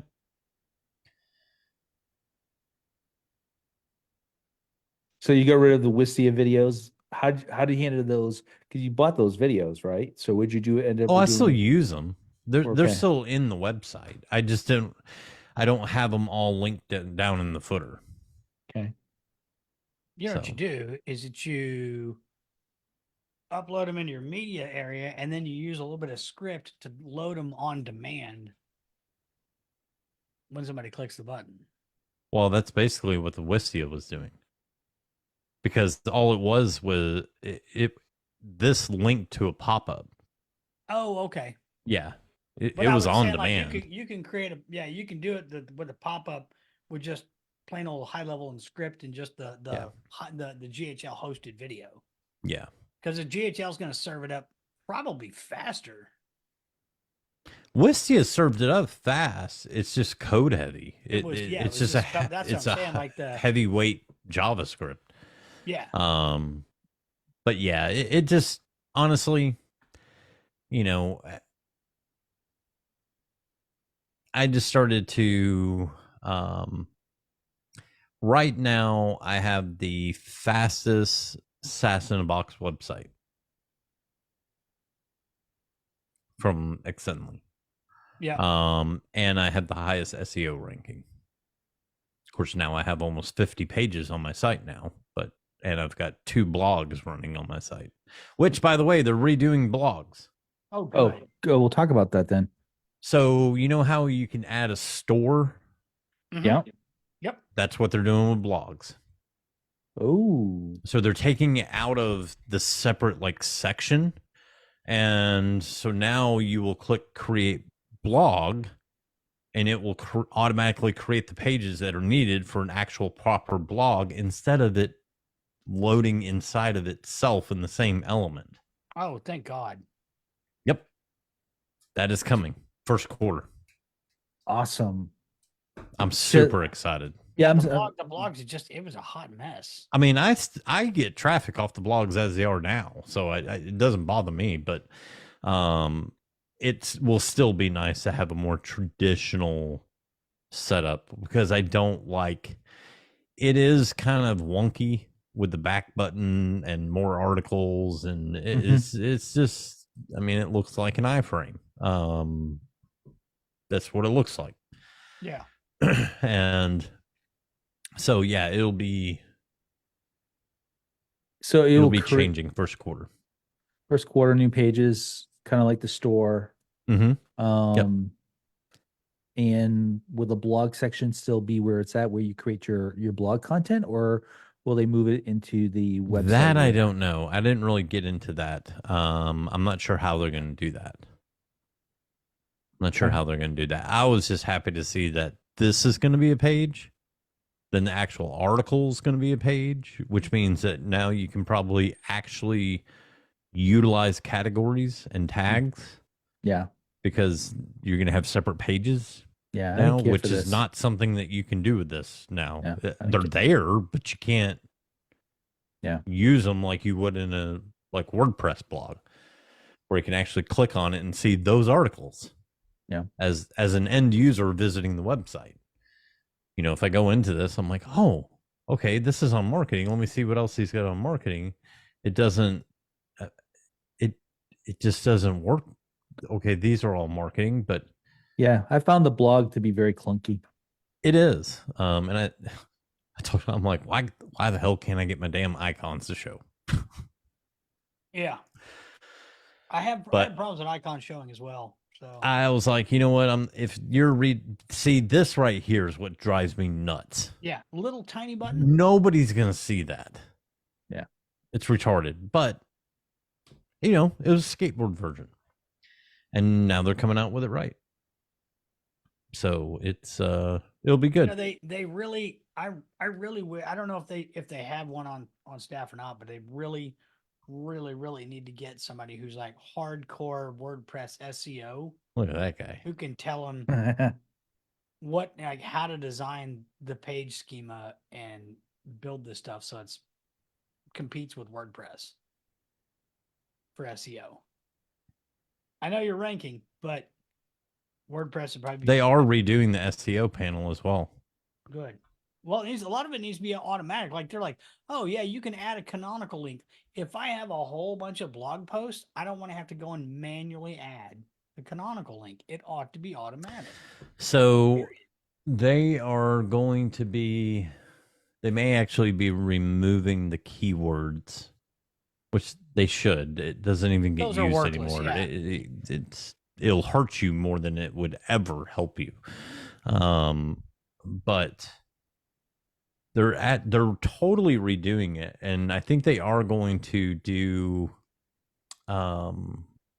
suggested, like based on the content in the page, you can use, I think they're going to be pulling AI into it to say, okay, look at the page content and come up with an appropriate title, and things like that, which will help a lot of people. I mean, because you have to think about it. I mean, they can't, it's good to build it for Pat, but then they have to also keep in mind that Pat's not the majority of their actual users that are in there using it.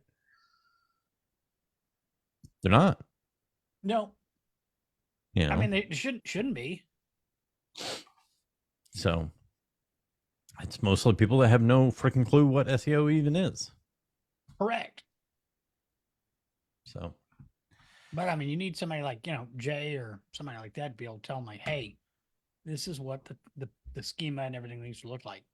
You ought to be able to add schema. I'm guessing that's probably coming in some point, but you know, we'll see. So new blogs. It's in first there for quarter. the store. Schema? Schema markup with the store. Huh. Interesting. Have you Has to played be. with? Have you played with the store at all, Charles? I've played on it with some other accounts, other agencies. I haven't done anything in mine. I'm about to be working with it. Like the electric unicycle group that I went and like they had the big get together in Bentonville, Arkansas this summer. I actually ended up being their official CRM sponsor for the group. So since they do like tickets and raffles and check-ins and merch, they sell their jerseys and stuff like that. We're going to be setting up a store for them. So I will be diving into that for sure. But since they do events all over the place, we're going to be using like the like my last QR code tutorial. We're actually going to be using the creating like QR based tickets so that when they do show up at the event, staff can scan it, check people in, get them registered and all that stuff. So, but yep, gonna be using it to sell raffle tickets and stuff like that for all the e-wheels and stuff like that they give away. So should be cool. Guys, before we get out of here, how many free websites can you have with Cloudflare? And the second question is there an easier way to get in touch with them so I can get signed up over with them? Thank you. You can have as many as you want, and you just need to go to their website and sign up. Yep. That's it. Yeah, when you sign up, Frederick, Super easy. There's a button to add a domain. And when you go to add the domain, it does all the discovery, the DNS records, the whole thing. And then it gives you an option to pick which level you want to go at. You just click the $0 one. And then if you have an account, it will give you the same DNS settings every single time for all your other domains that you buy. So, are set up on there. So yeah, it's pretty simple. Okay.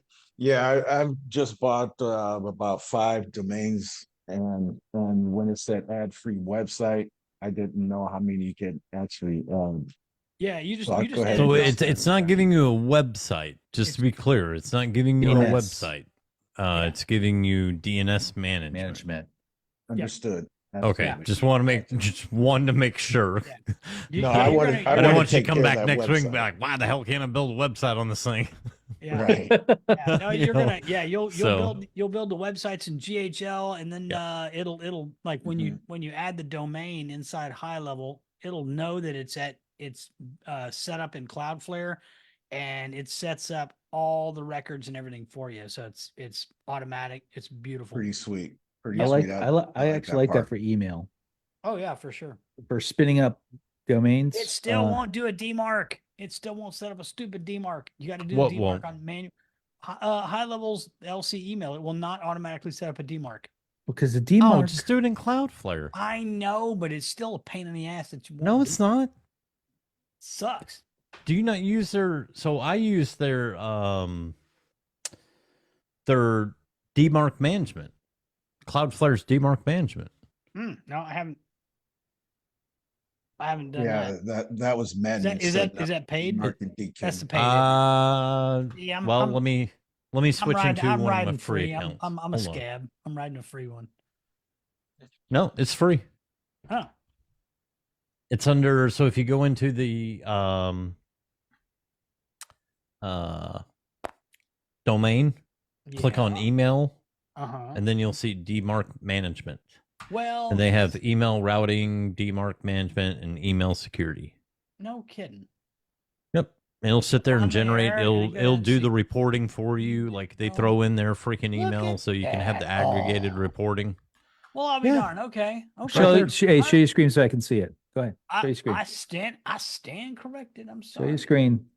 There you go. So it's like one of the domains, and you come over to email and go DMARC management, and you enable DMARC, and there you go. Done. Wow. Yep. That's it. Huh? Oh, the only thing. So hit your 3 dots. Edit. So when you're doing this, you already had one. Did you already have a DMARC on that record? No, I did not. There's no, well, you're not in M. Yeah, go back into email. Let me go here. Let's see. Nope, never mind. Sorry, just a second. Let me go. Nope. Get out of here. There you go.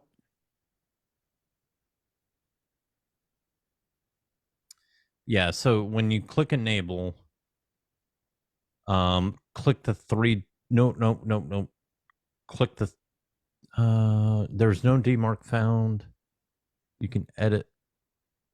Well, add Later. So I have to add it. You and have then to I can add probably- it, then I and can, then I can edit the record. right.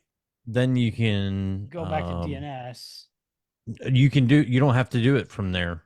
You can do it in the DMARC, but you would just want to add your SP equals whatever to cover your subdomains. Oh yeah. But Cool. you can do it under email. Yep. Gotcha. Interesting. So once you add it, you can go back in and say, okay, I want to include. You add your DMARC dot LC or whatever. Yeah. No, you just have to. No. So click No, on email. You do have to have a DMARC. You have to have a DMARC for every subdomain too. You do, but you don't do it that way. Okay. So. So P stands for primary. Oh, okay. So if you go into DMARC management, or you can do it there, it doesn't matter. Okay. DMARC management. We're gonna go here. Yep. And then click view records. Yep. Click on the three dots. Mm-hmm. Edit. Well, it takes you back here. Mine had a different. It may be different on the page, but all you have to do is add after the P equals none, Mhm. space SP equals none, semicolon. Oh. The SP is for your subdomain. Gotcha. Okay. So if when they look for DMARC, what they look for is if there is an actual subdomain DMARC.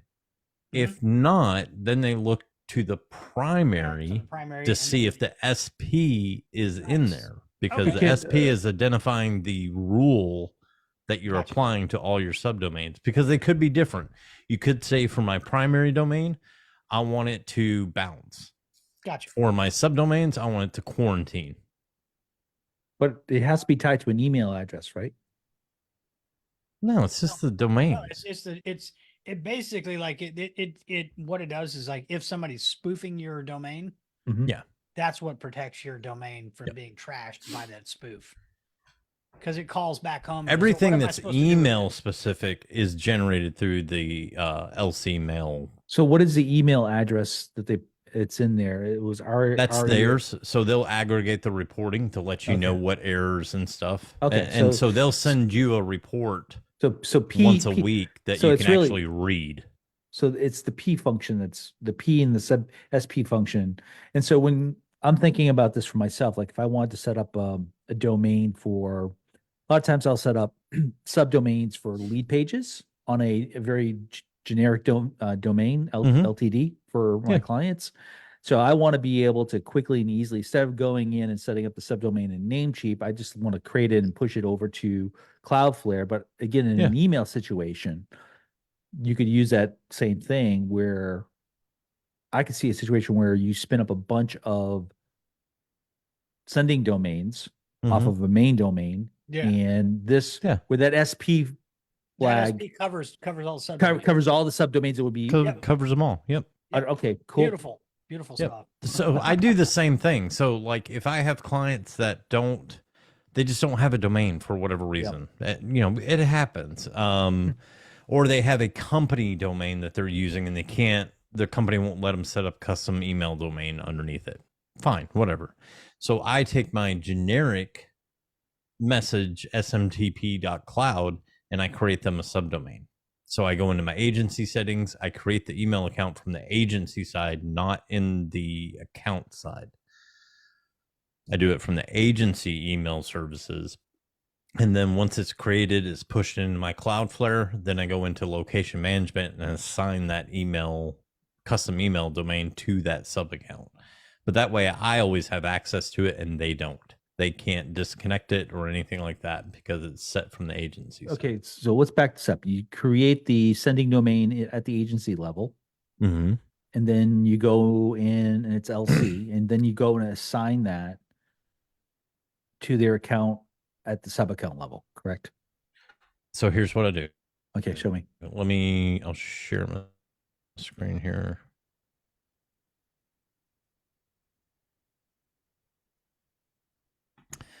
So, shoot, let me go.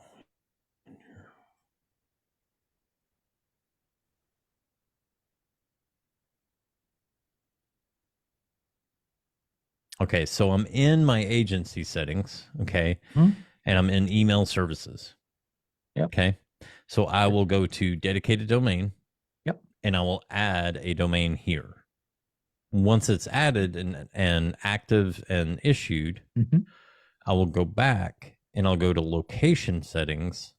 I'll find the location. Mhm. I'll click edit and assign that domain right here. Oh, got it. So when they're Oh, in so their you do your account, they have no domains. control over it. Gotcha. I control Cool. it because I'm doing it from the agency side. Do you hide email integration or settings? No, Okay. no. I mean, they can swap it out. I just don't want Uh, them to have the ability to delete it. If I Got do it. it in their sub account, they can just delete it Got it. So you put it in there as a something as the a default. So that way as they're not running off of, because, the runoff of yours. well, so they're running off their own. They're still running off my generic, but now they're not, because my default one is reply.message.smtb.cloud. If they're Mhm. not going to get one, I don't want to keep them on that. Mm-hmm. That's just a temporary holding place. So then I put them on their own subdomain of that same domain. Got it. And that way they have their own reputation. It doesn't affect any new users signing up that may use that for, a couple days or a week. They can still get some emails out. Yeah, it just keeps everything in its place. All right. So it's something you have to do manually. Yeah. Yeah. But with Cloudflare, it doesn't take any time at all. I No. mean, especially with the domain connect now. I mean, that's just stupid easy now. So, Yeah. So I got to do that myself. I got to set up a and with having the innocuous- DMARC covering all the subdomains. the subdomains, it doesn't matter. I just let domain connect do its thing. I go get me a cup of coffee, come back, click verify. It's done. I mean, it never takes more than 2 or 3 minutes. So And by the then- time I go get a cup of coffee or smoke a cigarette and come back, I know it's going to click verified every single time and issue this SSL. and then just go over there and apply it to that sub account. That's it. From- Jump into location settings and Okay. find the location I built it for, and I just use their business name. So their subdomain is whatever their business name is. I may Smart. abbreviate it or something and try to make it a little bit shorter, as long as it still makes sense. But technically, Um, if I understand, I went through the docs, the help docs. Your from email address should be from that subdomain that you set up. It should. It should for higher deliverability. It should. So what I do is I'll go into their sub account Mhm. and I use a custom value for their from. Yeah. So I will change that custom value to whatever I set it to, and then I also take their business email and swap it out for info at whatever their custom domain is to create the universal inbox. Got it. After But you it do- literally takes me like 5-10 minutes, if that, and it's not really, I just check on it every now and then. It's like, okay, I just go through my location settings and I look for who's still on reply. I'm like, they've been signed up for a couple weeks now. Or if I get like an email recap from technical onboarding and they say that they don't have a domain to connect, I'll just go ahead and create one then. I was gonna say, Okay. don't they? Isn't part of extending onboarding is to get their emails? They will, yeah, they will.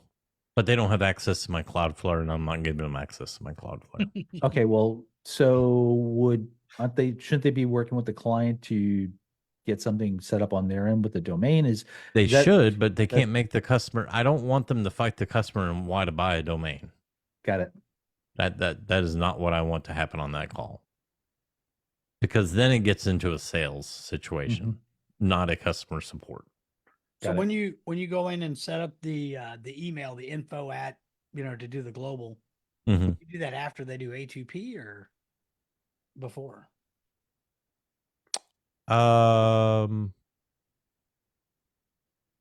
I've never paid any attention, to be honest. Probably both. Okay. I didn't know if it would impact A2P or not. Well, so we rolled out a new And funnel for A2P. For the A2P snapshot, got a new funnel that actually includes a terms and conditions page and a privacy policy page. Yeah. So, well, I mean, like the global email though. Universal inbox. Yeah. Well, no. Like when you go in and you edit the business settings, and you add the info at whatever, Yeah, like the yeah. subdomain, and because you add the info at the subdomain, right? The subdomain Yes. setting. Yeah. Uh-huh. So how does that affect your A2P, or do you do it after A2P, or do you do it? It doesn't. Or it doesn't really matter, huh? No. Okay. Because even if it's before, they'll see it and be like, oh, well, that's not our email. And they'll change it to whatever they primarily use for their email. All right. So you're doing this in the business profile. You're putting info at that subdomain. Mhm. So you actually go into the business profile and just put a hello or whatever Yeah, I usually put info. info. Yeah. Yeah, that way It's pretty anything like- freaking universal. And that way, Oh. if someone just happens to stumble upon that freaking subdomain email for some ungodly reason that they're not in the CRM, it will still make its way into the CRM. or they can email support or help or sales or anything. Yeah, it's a catch-all, anything so it that's a doesn't matter. catch-all, yeah. Yeah. How are you setting up the catch-alls? It's automatic. It's automatic. Anything that comes in on that subdomain is caught. If you have it set as your business email. Like this here. So I have info at email.localbizdominance.com. Yeah. So you could send, fartface at email or fartface at localbizdominance.com. It'll come in. Yep. But it has to be, that subdomain has to be one that you've set up through LC Mail. Yep. As a dedicated domain for that sub account. Okay. There is no documentation on that. No, there's zero. Zero. I've talked to Sean about it. I'm like, you guys have people bitching about email 24/7. This is a hidden feature of the platform that your devs know exists and select users know exist. Like, you need to put a help doc out there on a catch-all inbox that is a real function, a usable function. And honestly, every sub account that gets set up should set it up that way. All right. So step one, spin up a LC email at agency level, attach it to the sub account. Yep. Then go in and create a info at that subdomain, attach it to the profile. Mhm. Then take that and put it in a custom field in their sub account that is to be used for Workflow. workflow. Yeah, Workflow. anything.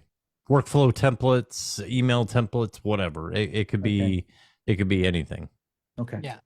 I use custom values for all the business stuff. I don't use Yep. location dot whatever because Mhm. you may name the location something different. Mhm. So I have custom values for everything related to the business, the address, all of it. I need And- folders and- there. Yeah, including the from Folders email. are So coming. then that way you have When? Soon. yeah. Nested use- folders are coming to workflows as well. I need folders and custom values like yesterday. Yeah, not happening. But And yeah, I use- and be able to reorder the well, sure, yeah. hierarchy in them. Yeah. But yeah, I have a custom value for email, so you can use it on the website, like info at whatever the domain is. But then I also have a custom value for the from email, which uses the subdomain, the LC email. Okay. So yeah. So, Charles, I haven't bought Kathy's videos yet, but that's probably going to happen next week. Does she have training on emails?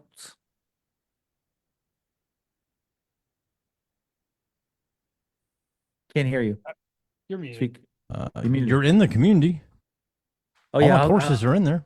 I'll go look. Yeah, I'll go look. Because I think from onboarding, we should do this process 100% of the time, because I think it would deal with most. But I think there are situations where people will want to spin up their own, sending domains and use them. And what I understood, I heard, is that we're going to be able to select in the workflow the sending domains that we want to attach to on that particular workflow. So we not only are we going to have like 4 or 5 different send domains, but we'll be able to create as many sending domains as we want, attach the appropriate sending domain to a specific workflow. Did I hear that was coming in a town hall like last Yes. week? Yeah. I thought that was like finally they're again, that was a feature I put in Cloud Leads. Where you could choose which sending domain you want to use before you pushed out. So it's in the onboarding and account setup, email setup. So they can create their own emails at some point. But I think from a point of what you just, and that walks them through creating, okay, this is ramping up. Now, It even it puts them in. It puts us in here so they understand what the ramp up model is. But it walks them through. Oh, still got bad. Get ready. This is going to be fun. Now, what you're going to do is when you're going to come into your account, you're going to select settings, and guess where we're going to be? Back to the awesome, fun settings. We want to look for email services. When you click Does on a great email job. So cheesy. services, this is where your email information is going to pop up. Now, we automatically set you up to send and receive emails from our lead connector system, which is great. That's our default provider. But a lot of people will say my emails are showing up in spam. So the best way to avoid that is to add what we call is a dedicated domain. I really recommend doing that. Now, if you just want to add your own email service, you can come over here to the button and select add service. This is where you would add your own email service provider. A great example would be if you're using Outlook, Google, or maybe another provider. What does this mean? This means that that other provider is the one that bills you for your email service. I may actually take this one out because I don't want them to know that. But yeah, it's there. Okay. And so are they giving us they're adding SMTP so we can actually connect it to a warm-up service, or are they planning on Yes. actually creating a warm-up service? No, not yet. So they're going to give us SMTP credentials so that you can connect it. You can do a lot of stuff with it. But the primary function being connecting it to a warm-up service. Yep. Okay. And they are here pretty soon, if not first quarter, second quarter. Be prepared to be a domain reseller. Really? Through whom? Oh, yeah. Through whom? Cloudflare. It'll Cloudflare, be okay. through Cloudflare. Yeah. Yeah. Very Oh. nice. That's nice. That's Very nice. very nice. Especially So- with the domain connect and everything being integrated with So- Cloudflare. You can sell it to people that come to you with no domains. Hey, guess what? We can go ahead and purchase one. It'll go against our wallet. You have yearly rebilling on it. You can mark up your domains. This is perfect. That's actually a big It's one. beautiful. That's beautiful. Yeah, that's good. And so they can do all the domain management right inside of. Yep. Oh, Now I'm sure that's going to come later, but they did talk about that. all right. So what town I hall was is this like, on? huh. What time- DNS management inside a high level? Like, for real? Yeah, Okay, Nice. that's very nice. that's it's coming. 2024 is going to be a hell of a They're year. going Let to me be tell all you. in one everything here soon. So Telling you, All right, it's crazy. So we're coming on 2 hours here. We want to. I guess we all want to. I know. I can Yep, see I gotta Pat's. wrap it Yeah. up. gotta I got to he's wrap it got- up. I got to get kids in bed. All right. So till next week then. Adios. Adios. See you guys Thanks, later. guys. See you guys. Later. Next Later. week.